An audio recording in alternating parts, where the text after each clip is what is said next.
प्रदेश में बढ़त अपराध ल देखत हुए कोरबा के करतला और चचिया के बस स्टैंड में भारतीय जनता पार्टी के युवा मोर्चा द्वारा छत्तीसगढ़ में दिन ब दिन कानून व्यवस्था, दिन दहाड़े चाकू गोद के हत्या, छोटे छोटे बात में गोली मार के हत्या,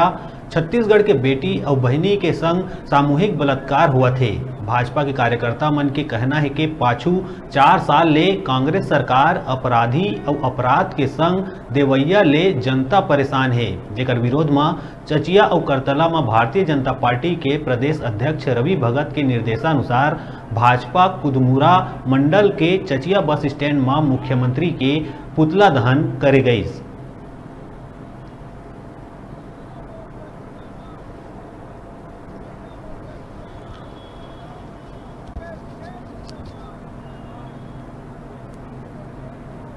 अभी पूरा प्रदेश में ऐसे ऐसे घटनाएं हो रही हैं। दुनिया भर का चाकूबाजी घटना, पूरा कानून व्यवस्था का बहुत बुरा हाल है। और युवा मोर्चा के द्वारा, करतला मंडल के द्वारा भूपेश बघेल का पुतला दहन का आज कार्यक्रम रखा गया था। पूरे प्रदेश में ये कार्यक्रम है और हम लोग सरकार को और भूपेश बघेल को, मुख्यमंत्री जी को चेताना चाहते हैं कि जब से उनका शासन आया है, 3.5 साल 4 साल हो गया है, लगातार घटनाएँ बढ़ती जा रही हैं। और चाकूबाजी, रायपुर जो शहर है, राजधानी है, वहाँ पे तो आए दिन चाकूबाजी घटना हो रही है। बलात्कार, भ्रष्टाचार का कई मामले सामने आ रहे हैं। इसी के लिए हम लोग युवा मोर्चा के सब साथियों के साथ ही मिलकर आज भूपेश बघेल के पुतला दहन का कार्यक्रम रखे हैं। सब मतलब पता हो कि पिछले 4 साल से हमारे छत्तीसगढ़ में माता बहन के विरुद्ध में अत्याचार, दिन दहाड़े चाकू से हत्या होते और छत्तीसगढ़ में कांग्रेस के जो भ्रष्ट भूपेश सरकार है यार हमारे युवा में ठगे के काम करे हैं। ओकर लिए आज हमारे कुदमुरा मंडल में और कोरबा जिला के प्रत्येक 19 मंडल है हमारे भारतीय जनता पार्टी के, तो प्रत्येक मंडल में युवा मोर्चा के द्वारा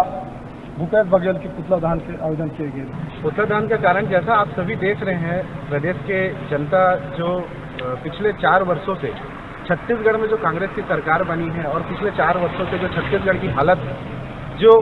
छत्तीसगढ़ अपराधियों का गढ़ बन चुका है, नशा का गढ़ बन चुका है, निरंतर गुंडागर्दी, चाकूबाजी और बलात्कार की जो घटनाएं निरंतर होती जा रही है। आप हर दिन आप न्यूज़ में सुनते होंगे, पेपर में पढ़ते होंगे कि प्रत्येक दिन कोई ना कोई आपराधिक गतिविधियां रायपुर राजधानी में घटित होती है और छोटे छोटे जिला कस्बों की जैसे जगहों में ऐसी आपराधिक घटनाएं होती रहती हैं, जिसके विरोध में अभी हमारे भारतीय जनता युवा मोर्चा के नवनियुक्त प्रदेश अध्यक्ष श्री रवि भगत जी के आदेशानुसार इस आपराधिक भूपेश बघेल जी के विरोध में उनका पुतला दहन का आयोजन रखा गया था। आज हम युवा मोर्चा कुदमुरा मंडल के सभी युवा साथियों के द्वारा में प्रदेश के इस निकम्मी, इस ठगेस, इस भ्रष्ट मुख्यमंत्री जी का पुतला दहन किया गया।